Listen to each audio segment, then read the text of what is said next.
L'eau est utilisée entre autres pour l'eau potable, la baignade et des activités économiques diverses. Impacter positivement ou négativement sur l'eau, c'est impacter sur la santé et la durabilité de tout un milieu socio-économique, parfois de manière irréversible. Il est donc important de veiller sur la ressource et sur la qualité de l'eau. L'agriculture, comme les autres activités économiques, doit elle aussi participer à cet enjeu. En France, les politiques de gestion de l'eau sont gérées notamment par différents services de l'État et les agences de l'eau. L'enjeu de l'eau à l'échelle mondiale aujourd'hui, c'est un enjeu primordial. L'eau aujourd'hui, ça génère des conflits. Ce conflit, ces partages, ces problématiques à l'échelle mondiale, on les retrouve aussi des échelles plus petites, notamment sur notre bassin, notamment pendant les périodes d'été, les périodes qu'on appelle les périodes d'étiage, pendant lesquelles il faut qu'on puisse partager l'eau entre les différents utilisateurs. Il faut faire en sorte que cette eau, qu'on partage en quantité, elle soit aussi de bonne qualité. Et pour ça, tous les acteurs doivent s'investir pour qu'on puisse avoir une ressource en eau qui soit préservée, notamment pour des enjeux prioritaires que sont l'eau potable. Et c'est vrai que c'est un enjeu très fort, et notamment sur notre bassin, où on a des ressources en eau, superficielles ou souterraines, qui sont utilisées pour l'eau potable et qu'il faut absolument protéger d'un point de vue qualité, donc protéger des pollutions, que ce soit des pollutions ponctuelles ou des pollutions diffuses.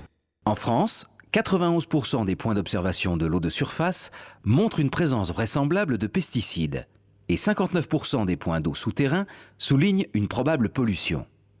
Or, l'agriculture utilise 90% des pesticides vendus en France. La dépollution de l'eau coûte très cher aux contribuables.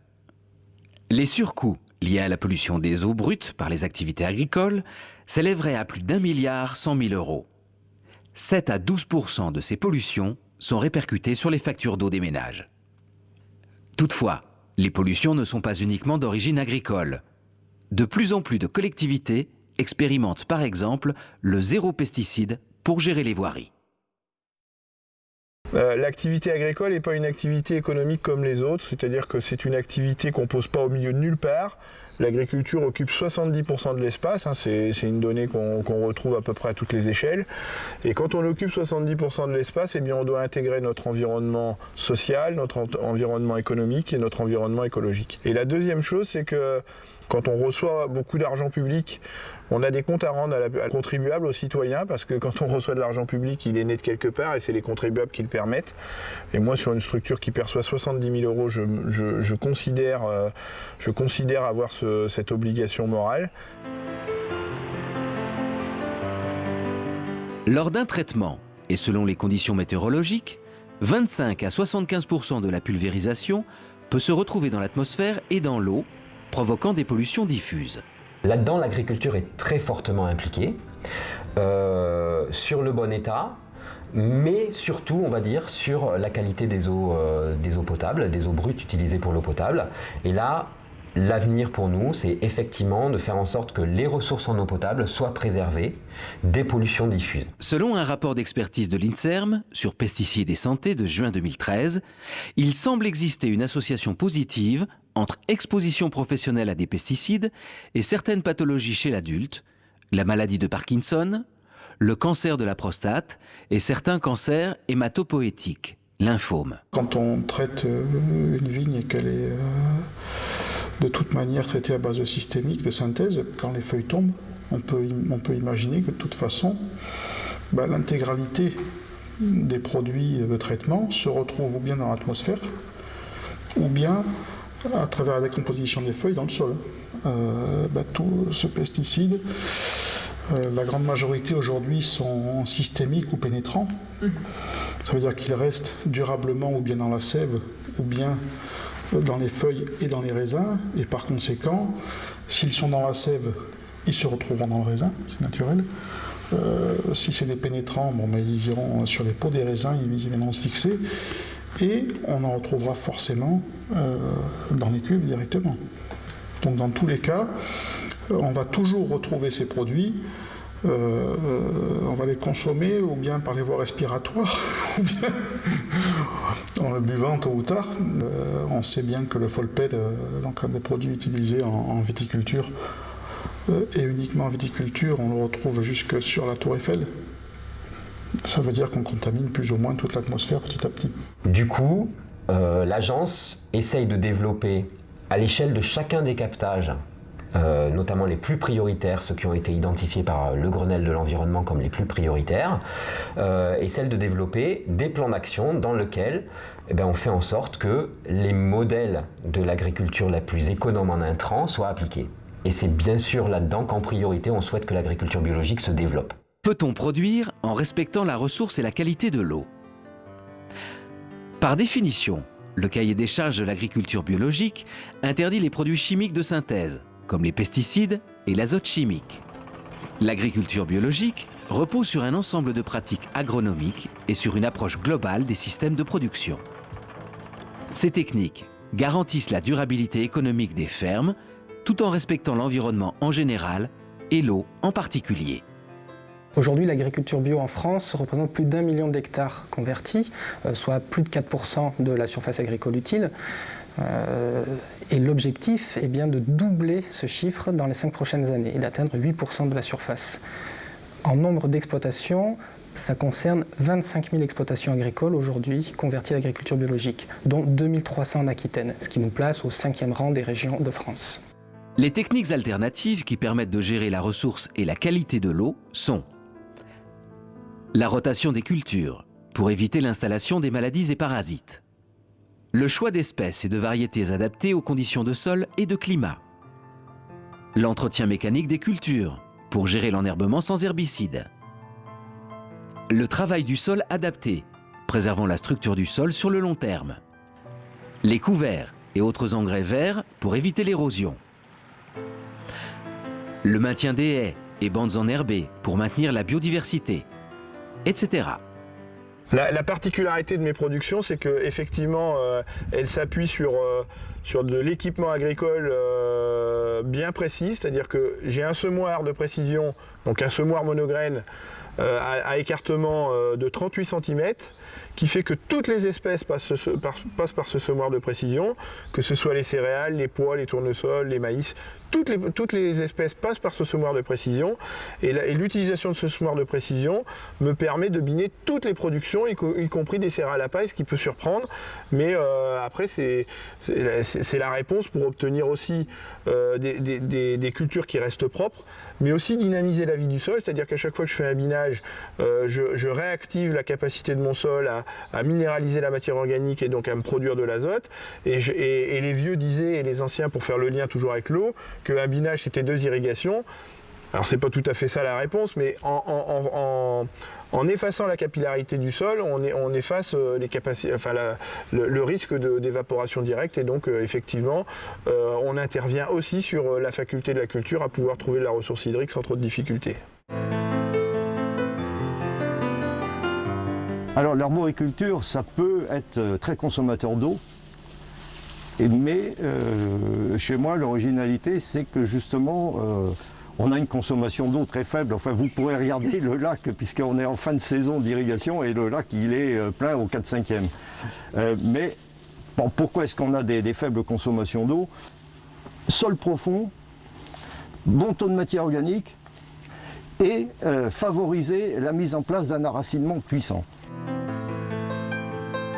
Voilà, là, on est sur une parcelle qui n'a jamais été irriguée. Donc, plus exactement, plantée en 1992, elle a reçu depuis 1992, c'est-à-dire en 20 ans, 3 fois 40 mm sur des périodes vraiment sèches.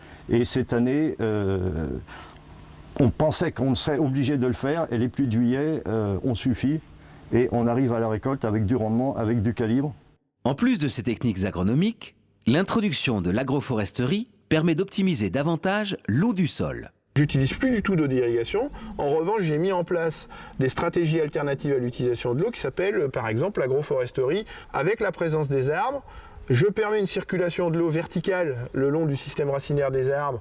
Quand l'eau tombe en abondance, j'ai tous les 28 mètres un barrage qui fait que le long des racines, on peut faire circuler l'eau vers les nappes. Donc, et ces mêmes arbres qui envoient l'eau vers les nappes en hiver quand l'eau est disponible, la font remonter en été quand les cultures en ont besoin, puisque si je schématise, je cultive des bandes cultivées de 25 mètres de large qui reposent sur des lits de racinaires d'arbres.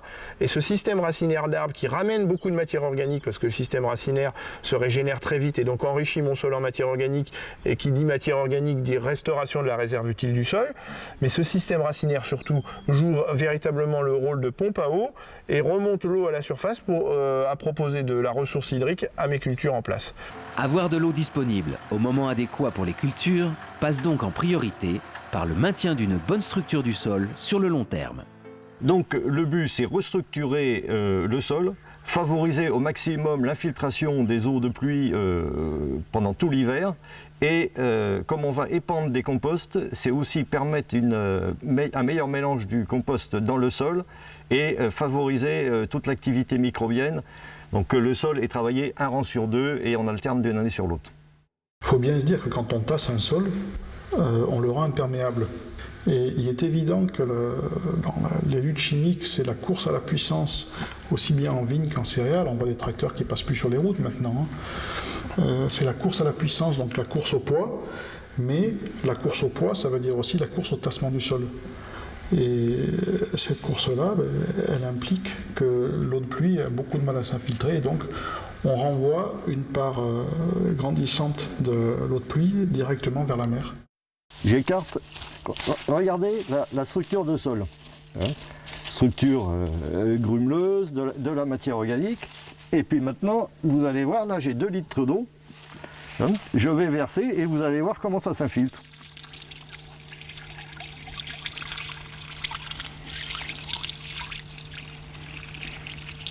Hop, et tout s'est infiltré sur place. Donc, c'est pour illustrer que les apports d'eau par les pluies, on les valorise, on n'a pas les pertes par ruissellement qu'on a sur des terrains qui sont matraqués, qui n'absorbent pas. Toutes les techniques agronomiques alternatives pour mieux gérer la ressource et la qualité de l'eau sont aujourd'hui diffusées par les organismes techniques avec l'aide des financements de l'Union européenne, de l'Agence de l'eau Adour-Garonne, des collectivités territoriales et de l'État. Ainsi, au niveau des collectivités et des agriculteurs, des solutions alternatives existent et sont développées. Les missions générales de la DRAF en matière de politique de gestion et de protection de la ressource en eau consistent tout d'abord en la mise en œuvre de la politique du ministère sur ce sujet. Pour cela, la DRAF, en lien avec les agences de l'eau, va d'abord mobiliser les différents acteurs autour de ce sujet. La DRAF va également coordonner l'action des services départementaux dans la mise en œuvre de la politique ministérielle, comme par exemple la mise en œuvre des aides à la conversion bio. Comme l'a dit le ministre de l'Agriculture, l'agriculture biologique est un mode de production respectueux de l'environnement, en particulier au niveau de la qualité de l'eau, mais également sur d'autres enjeux comme la protection de la biodiversité, la fertilité des sols, et c'est un secteur générateur d'emplois. L'agriculture biologique a donc pleinement sa place dans le projet agroécologique pour la France. Elle a même vocation à diffuser largement ces pratiques vers d'autres modes de production.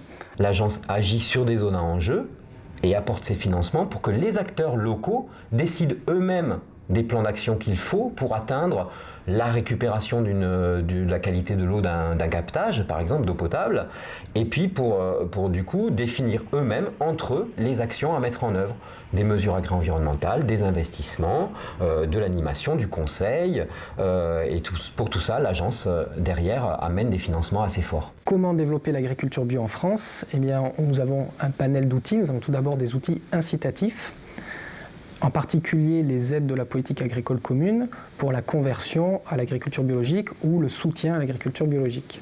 Parmi les outils, il y a également le soutien aux actions d'animation vers le terrain. Le ministère peut participer au financement de certaines structures qui vont faire passer les messages auprès des acteurs de terrain. En particulier, en Aquitaine, le ministère cofinance le pôle régional d'information sur l'agriculture biologique. Ce projet agroécologique pour la France se traduit par plusieurs plans ou programmes, dont les deux plus emblématiques sur la question de la protection de l'eau vont être le plan éco-phyto, qui vise la réduction des produits phytosanitaires, et le plan Ambition Bio 2017, qui vise notamment à développer l'agriculture bio en France et à transférer les connaissances et les méthodes de production vers l'ensemble du monde agricole. L'eau est un bien commun. La gérer convenablement aujourd'hui, c'est laisser un patrimoine nécessaire et de qualité aux générations futures.